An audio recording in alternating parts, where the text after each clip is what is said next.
Hello दोस्तों, हम इस पुस्तक से हिंदी के वस्तुनिष्ठ प्रश्नों का अभ्यास कर रहे हैं, जिसमें हम बहुत सारे प्रश्न देख चुके हैं।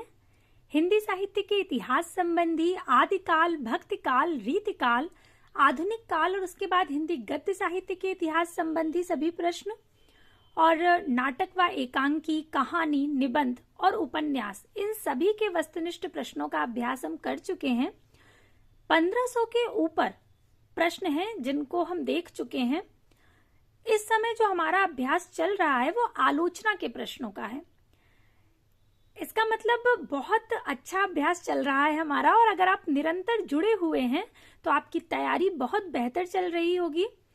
अगर अभी तक आप लोगों ने पिछली कक्षाएं नहीं देखी हैं तो आप प्लेलिस्ट के माध्यम से उसे देखकर अपनी तैयारी को बेहतर बना सकते हैं, क्योंकि हम ऐसा प्रयास करते हैं कि अभ्यास के दौरान जो भी चीजें आपको याद कराई जा सकती हैं उन्हें याद कराया जाए, और जो कुछ भी समझाने योग्य है उसे समझाकर तब प्रश्न को हल कराया जाए। प्लेलिस्ट का लिंक आपको डिस्क्रिप्शन बॉक्स में मिल जाएगा, और वहीं आपको टेलीग्राम चैनल का लिंक भी मिल जाएगा, जिसके माध्यम से आप टेलीग्राम चैनल से जुड़ सकते हैं। आप हिंदी विषय से जुड़े हुए किसी भी एग्जाम की तैयारी कर रहे हो, अर्थात कोई भी ऐसी परीक्षा जिसमें हिंदी विषय से जुड़े हुए प्रश्न आते हैं, तो ये सारे प्रश्न आपके लिए बहुत बहुत महत्वपूर्ण है अभ्यास के लिए। अगर आप इन प्रश्नों का अभ्यास कर लेंगे तो आपको खुद महसूस होगा कि आपकी तैयारी का जो स्तर है वो और बेहतर हो गया है पहले से, क्योंकि हम कितना भी पढ़ लें लेकिन अभ्यास बहुत महत्वपूर्ण होता है। अभ्यास जब हम करते हैं तो चीजें बिल्कुल दृढ़ हो जाती हैं। ऐसे क्या होता है कि अगर हमने पढ़ा है और अभ्यास नहीं किया है तो जब 4 विकल्प हमारे सामने आते हैं तो हम भ्रमित हो जाते हैं कि कौन सा वाला सही होगा, लेकिन जब हमने अभ्यास किया होता है तब ऐसी स्थिति नहीं होती है। तो अभी हम आलोचना के प्रश्नों का अभ्यास कर रहे हैं, जिसमें कई कक्षाएं हो चुकी हैं आलोचना की। अगर आपने नहीं देखी है तो अवश्य देख लीजिएगा। हमने जब शुरुआत करी थी तो शुरुआत में आलोचना के जो महत्वपूर्ण तथ्य हैं उन्हें समझा था। जो भी उससे संबंधित महत्वपूर्ण बातें हैं उसे देख करके वहां से शुरुआत करी थी। हम जब भी कोई नया शीर्षक शुरू करते हैं तो सबसे पहले उससे संबंधित महत्वपूर्ण तथ्यों को देखते हैं और उससे संबंधित जो महत्वपूर्ण बातें होती हैं उन्हें जानते हैं, फिर प्रश्नों की शुरुआत करते हैं। तो वहां से अगर आप आरंभ करेंगे तो आपको बहुत अच्छे से समझ में आएगा, क्योंकि मूल बातें जब एक बार पता होती हैं तब अगर हमने बहुत दिन से नहीं भी पढ़ा है तो भी अभ्यास में वे चीजें आ जाती हैं। हमने पिछली कक्षा में यहाँ तक प्रश्न देख लिया था कि अंतःकरण की वृत्तियों के चित्र का नाम कविता है। ये बात किसने कही है? महावीर प्रसाद द्विवेदी जी ने, और इनके विषय में बहुत विस्तार से हमने जाना भी था व्याख्या भाग में। अब हम अगले प्रश्न पर आएंगे। अगला प्रश्न है कि आचार्य हजारी प्रसाद द्विवेदी के निबंधों की भाषा किस प्रकार की है? प्रश्न है कि आचार्य हजारी प्रसाद द्विवेदी के निबंधों की भाषा किस प्रकार की है? सरल हिंदी है, लाक्षणिक हिंदी है, अलंकार युक्त हिंदी है, या संस्कृत निष्ठ हिंदी है? तो यहाँ पर विकल्प डी बिल्कुल सही होगा, संस्कृत निष्ठ हिंदी। आचार्य हजारी प्रसाद द्विवेदी के निबंधों की भाषा संस्कृत निष्ठ हिंदी है। उन्होंने भाव और विषय के अनुसार भाषा का प्रयोग किया है। उनकी भाषा के 2 रूप दिखलाई पड़ते हैं, एक प्रांजल व्यवहारिक भाषा और दूसरी है संस्कृत निष्ठ शास्त्रीय भाषा। हजारी प्रसाद द्विवेदी की जो प्रमुख रचनाएं हैं वे हैं सूर साहित्य, हिंदी साहित्य की भूमिका, नाथ संप्रदाय, साहित्य का मर्म और सहज साधना आदि। ये सभी इनकी बहुत महत्वपूर्ण है। इसमें जो सूर साहित्य है ये 1930 ईस्वी में प्रकाशित हुआ, हिंदी साहित्य की भूमिका 1941 ईस्वी में, और इनके सन भी पूछे जाते हैं। ये हिंदी साहित्य की भूमिका का तो प्रकाशन वर्ष बहुत बार पूछा जाता है, तो ध्यान रखिएगा कि 1940 में। कब प्रकाशित हुई थी? 1940 में, और ये प्रकाशित हुई है 1930 में। हिंदी साहित्य की भूमिका का प्रकाशन वर्ष है 1940 और हिंदी और सूर साहित्य का 1930।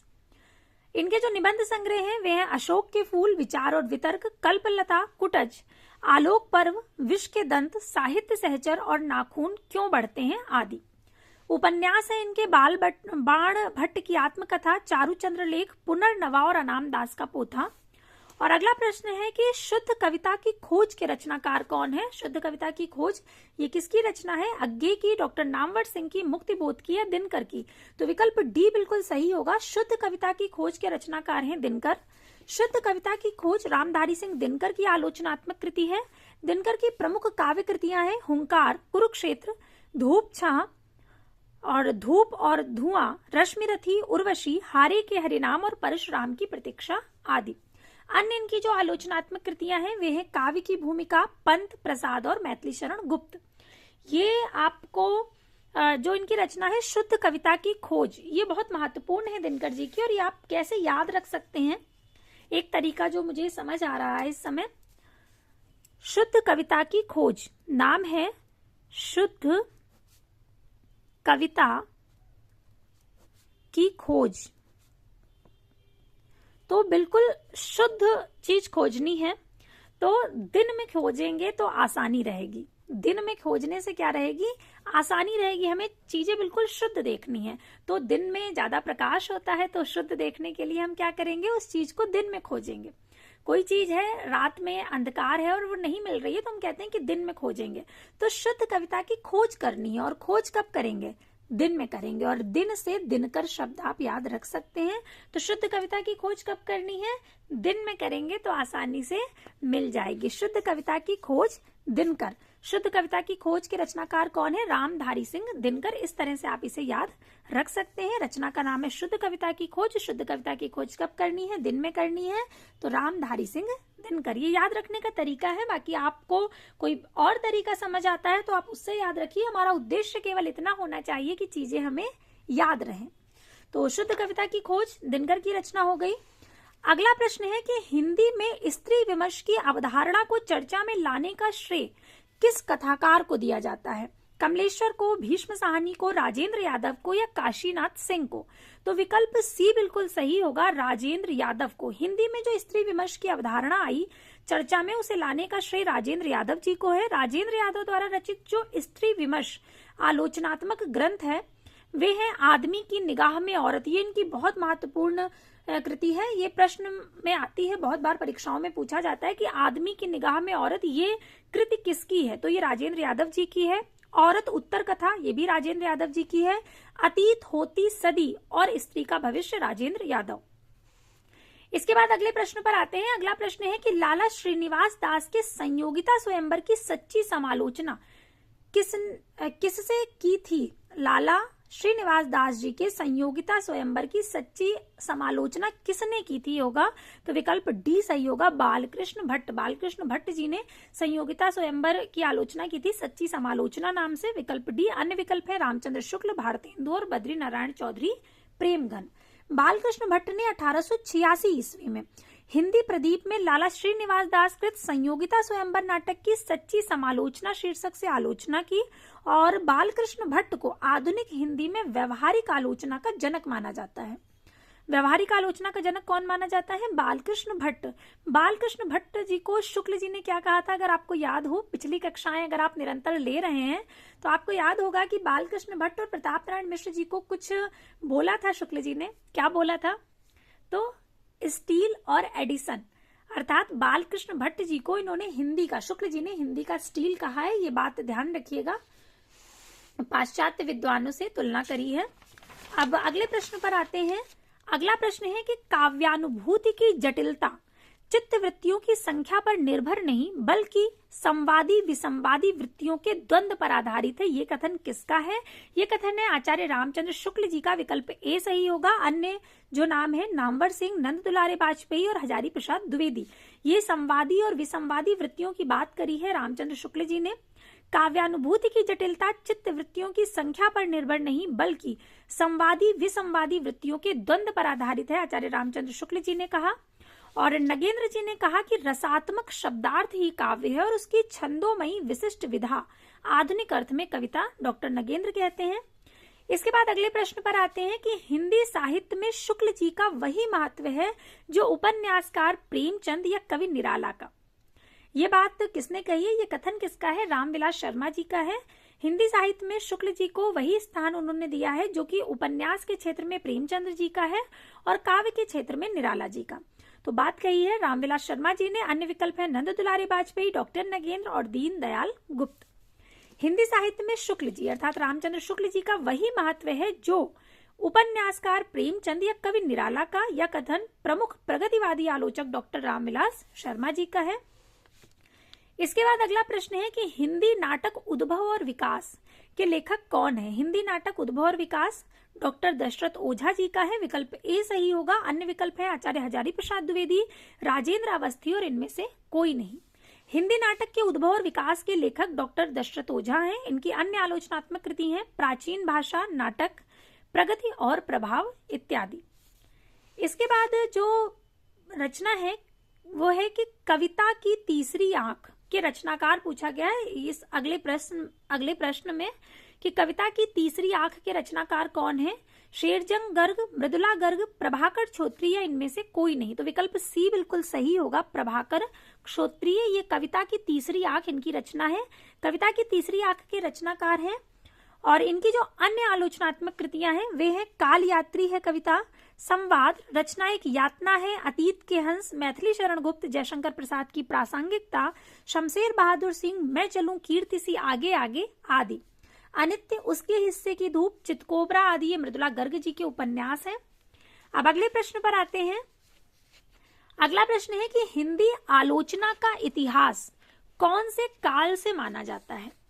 हिंदी आलोचना की शुरुआत कहाँ से मानी जाती है, या जो पूरा इसका इतिहास है भक्ति काल से, आदि काल से, वीर गाथा काल से, आधुनिक काल से। तो यहाँ पर विकल्प डी बिल्कुल सही होगा, आधुनिक काल से। हिंदी आलोचना का इतिहास आधुनिक काल से माना जाता है। हिंदी आलोचना की शुरुआत 19वीं सदी के उत्तरार्ध में भारतेंदु युग से ही मानी जाती है और भारतेंदु द्वारा रचित नाटक आधुनिक हिंदी साहित्य की प्रथम सैद्धांतिक आलोचना मानी जाती है। जब हमने आलोचना के शुरुआती जो तथ्य देखे थे, जो पहली कक्षा थी आलोचना की, उसमें हमने देखा था कि भारतेंदु जी का जो नाटक है उससे शुरुआत मानी जाती है। ये देख लीजिए एक बार, ये भारतेंदु हरिश्चंद्र को आधुनिक हिंदी का प्रथम आलोचक माना जाता है और उनके द्वारा रचित जो सैद्धांतिक आलोचना है भारतेंदुकृत नाटक, उसे पहली आलोचना माना जाता है और ये 1883 ईस्वी में प्रकाशित हुई थी। ये सब हम देख चुके हैं एक बार। तभी आपसे कहती हूँ कि आपको शुरुआत से सभी कक्षाएं देखनी चाहिए, उससे क्या होता है चीजें समझ में आती हैं और जब समझ में आएंगी तो याद भी जल्दी होंगी। तो अब अगले प्रश्न पर आते हैं। अगला प्रश्न है कि रस सिद्धांत निम्नलिखित में से किसकी रचना है। रामविलास शर्मा जी की, हजारी प्रसाद द्विवेदी जी की, रामचंद्र शुक्ल जी की या नगेंद्र की। तो विकल्प डी बिल्कुल सही होगा, रस सिद्धांत नगेंद्र की कृति है। देखिए कितनी सारी परीक्षाओं में पूछा गया है ये, असिस्टेंट प्रोफेसर हो, केवीएस हो या डीएसएसबी है, सभी टीजीटी इत्यादि में पूछा गया। बहुत महत्वपूर्ण है ये रस सिद्धांत, क्योंकि नगेंद्र की बहुत प्रसिद्ध और बहुत महत्वपूर्ण कृति है रस सिद्धांत डॉक्टर नगेंद्र।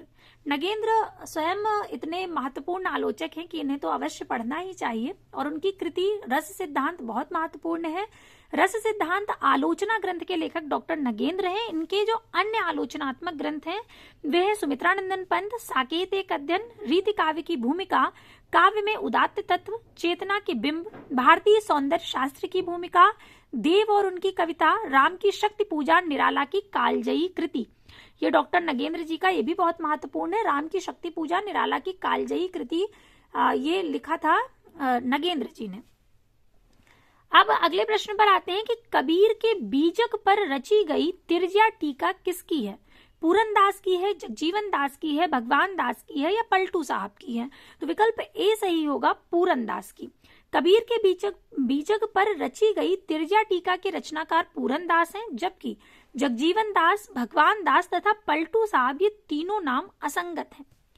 फिर अगले प्रश्न पर आते हैं। अगला प्रश्न है कि निम्नांकित में से किस ग्रंथ के लेखक रामविलास शर्मा नहीं है। भाषा और समाज, नई कविता और अस्तित्ववाद, भारत में अंग्रेजी राज और मार्क्सवाद और कविता के नए प्रतिमान। तो पूछा गया है कि इनमें से किस ग्रंथ के लेखक रामविलास शर्मा नहीं है।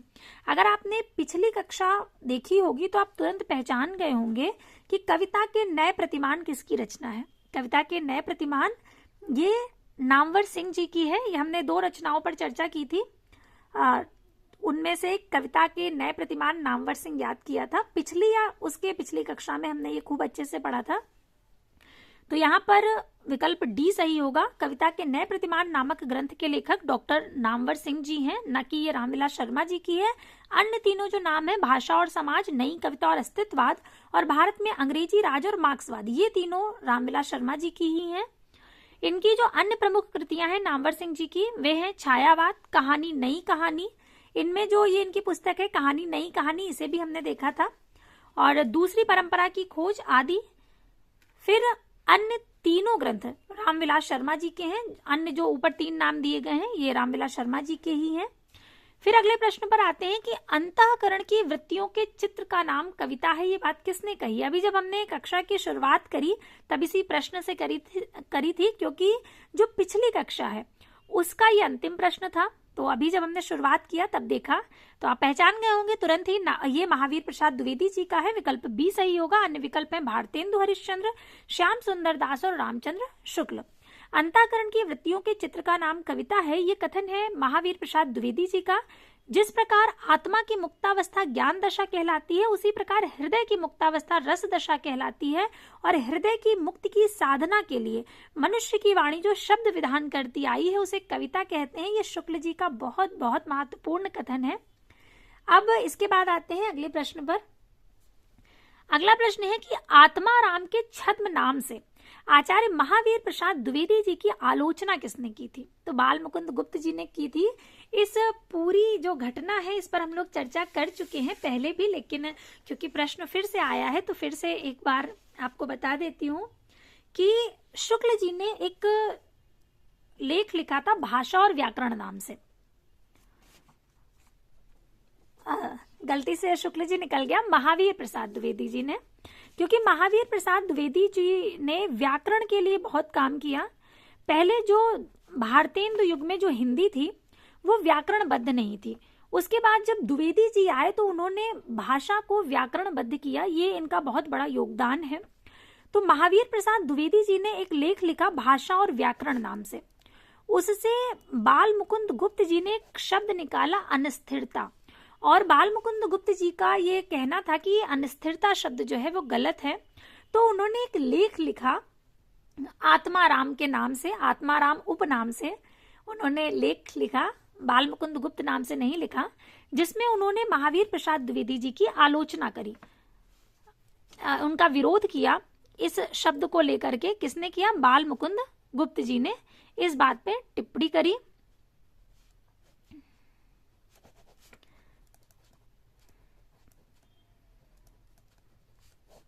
बाल मुकुंद गुप्त जी ने तो अनिस्थिरता शब्द को लेकर के जो विरोध का स्वर उठाया वो बाल मुकुंद गुप्त जी ने उठाया।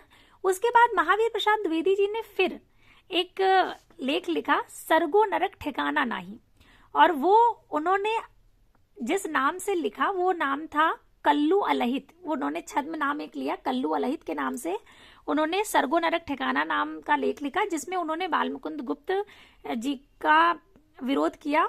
उस विरोध में टिप्पणी लिखी गई।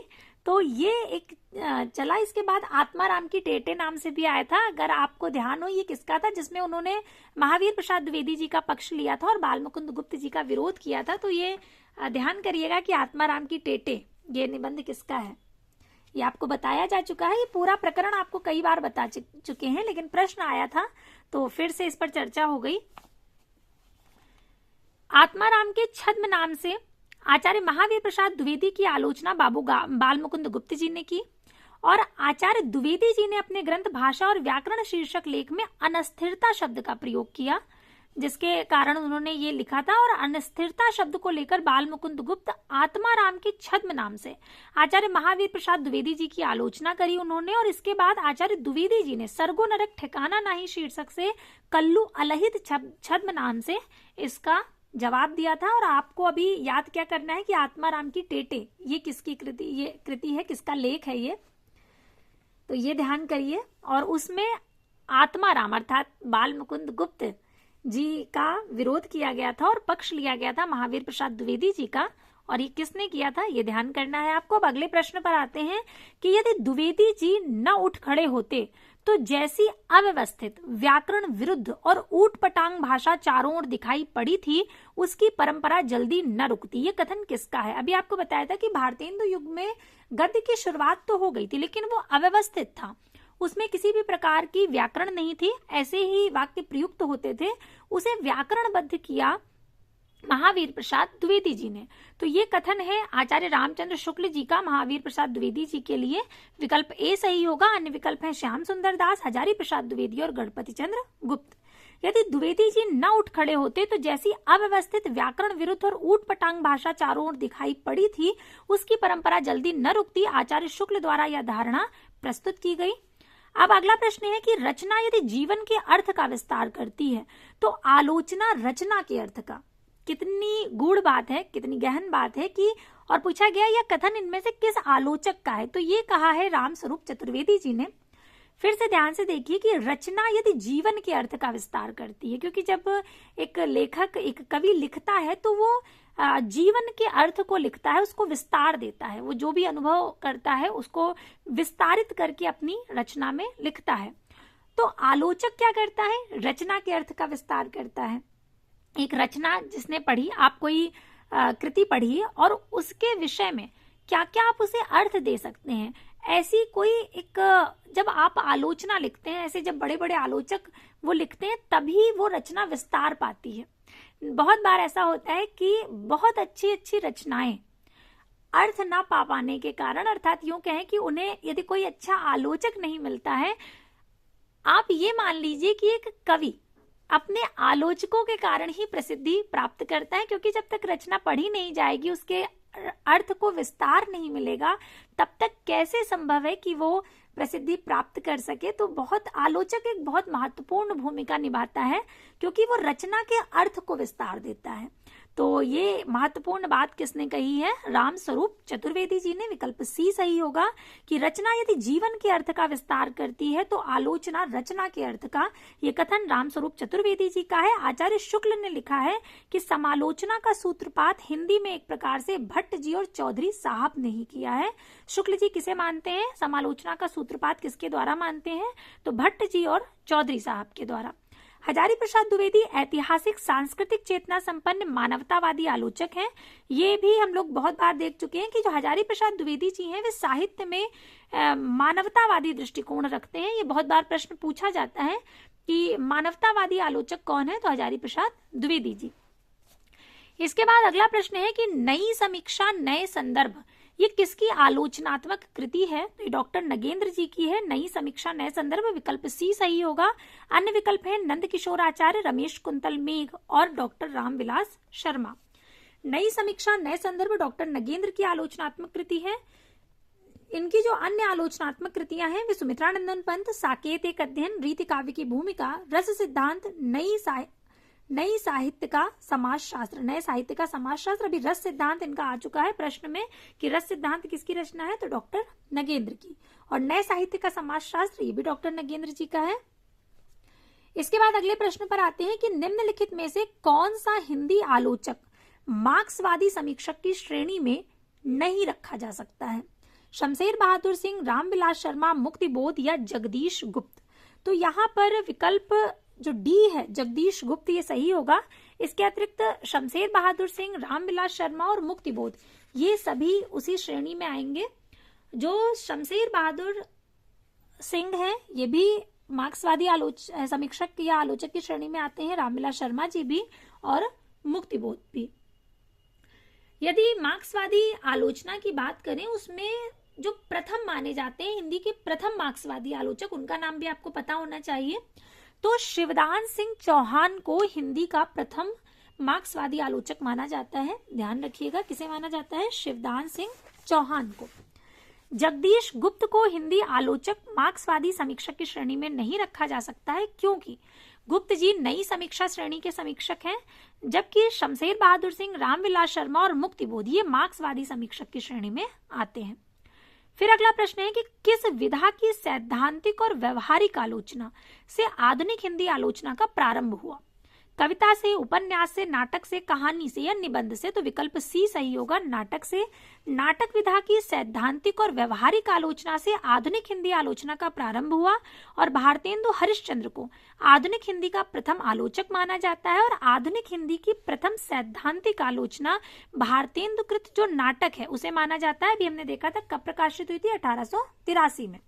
आचार्य रामचंद्र शुक्ल की जो पहली सैद्धांतिक आलोचना है वो है काव्य में रहस्यवाद। फिर अगला प्रश्न है कि मुक्तिबोध कविता और जीवन विवेक नामक आलोचना पुस्तक किस समकालीन कवि ने लिखी?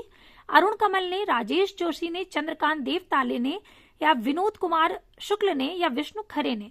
तो मुक्तिबोध कविता और जीवन विवेक ये चंद्रकांत देवताले की है। आपको बिल्कुल ये कठिन न लगे, इसको एक तरीके से याद करने का प्रयास करते हैं, क्योंकि आलोचनात्मक कृतियां थोड़ी सी कठिन लगती हैं, मुझे तो लगती हैं, तो इसे याद रखना भी थोड़ा सा मुश्किल लगता है। ये है मुक्तिबोध, मुक्तिबोध कविता और जीवन विवेक, मुक्तिबोध कविता और जीवन विवेक, मुक्तिबोध कविता और जीवन विवेक ये नाम है रचना का। अब आपको कैसे याद रहे कि ये चंद्रकांत देवताले जी की है, तो आप एक शब्द ध्यान रखिएगा, ये है मुक्तिबोध कविता और जीवन विवेक। तो जीवन के विवेक को हमें क्या करना है, क्योंकि जीवन में विवेक बहुत महत्वपूर्ण होता है। विवेक अर्थात क्या करें और क्या न करें की जो समझ होती है, विवेक को बहुत महत्वपूर्ण स्थान है जीवन में हमारे। तो जो जीवन का विवेक है उसे हमें ताले में बंद रख लेना है, किसी को देना नहीं है, नहीं तो हमारे पास कम पड़ जाएगा। तो जीवन के विवेक को क्या करना है, हमें ताले में बंद कर लेना है। और ताले से देवताले शब्द आप याद रखेंगे, चंद्रकांत देवताले, चंद्रकांत देवताले ये नाम आप ऐसे याद रख सकते हैं। ये महज एक तरीका है याद रखने का, आपको जैसे समझ आए आप वैसे याद रखिए, लेकिन रचनाएं आपको बिल्कुल याद होनी चाहिए कि जैसे ही नाम आए मुक्तिबोध कविता और जीवन विवेक, तो जीवन विवेक, जैसे ही आपने जीवन विवेक शब्द देखा तो आपको याद आया कि जीवन में विवेक तो बहुत महत्वपूर्ण है, इसलिए हमें क्या करना है, उसे अब ताले में बंद रखना है, इधर उधर फालतू में खर्च नहीं करना है। तो ताले शब्द से चंद्रकांत देवताले, तो मुक्तिबोध कविता और जीवन विवेक चंद्रकांत देवताले, मुक्तिबोध कविता और जीवन विवेक चंद्रकांत देवताले। इसे 4-5 बार पढ़िए, बिल्कुल रट जाएगा आपको, क्योंकि जैसे ही आप जीवन विवेक शब्द देखेंगे तो तुरंत आपको ताले शब्द याद आएगा, और ताले से चंद्रकांत देवताले, मुक्तिबोध कविता और जीवन विवेक चंद्रकांत देवताले, मुक्तिबोध कविता और जीवन विवेक चंद्रकांत देवताले। मुक्तिबोध कविता और जीवन विवेक किसकी रचना है, चंद्रकांत देवताले जी की। तो विकल्प जो सी है वो यहाँ पर सही हो गया। इसके अतिरिक्त इनकी जो प्रमुख कृतियां हैं, हड्डियों में छिपा जर, दीवारों पर खून से, लकड़बग्घा हंस रहा है, भूखंड तप रहा है, पत्थर की बेंच, उजाड़ में संग्रहालय आदि। उजाड़ में संग्रहालय चंद्रकांत देवताले। अब अगला प्रश्न है कि निम्नलिखित में से किस मार्क्सवादी आलोचक ने तुलसी को श्रेष्ठ माना है? शिवदान सिंह चौहान ने, रांगे राघव ने, रामविलास शर्मा ने, मुक्तिबोध ने, या प्रकाश चंद्र गुप्त ने? तो विकल्प सी सही होगा, रामविलास शर्मा जी ने। रामविलास शर्मा ने तुलसी को श्रेष्ठ कवि कहा है। ये मार्क्सवादी आलोचक है, और हिंदी में प्रथम जो मार्क्सवादी आलोचक हैं वे शिवदान सिंह चौहान है। अभी आपको बताया था कि हिंदी में प्रथम मार्क्सवादी आलोचक किसे माना जाता है, शिवदान सिंह चौहान को।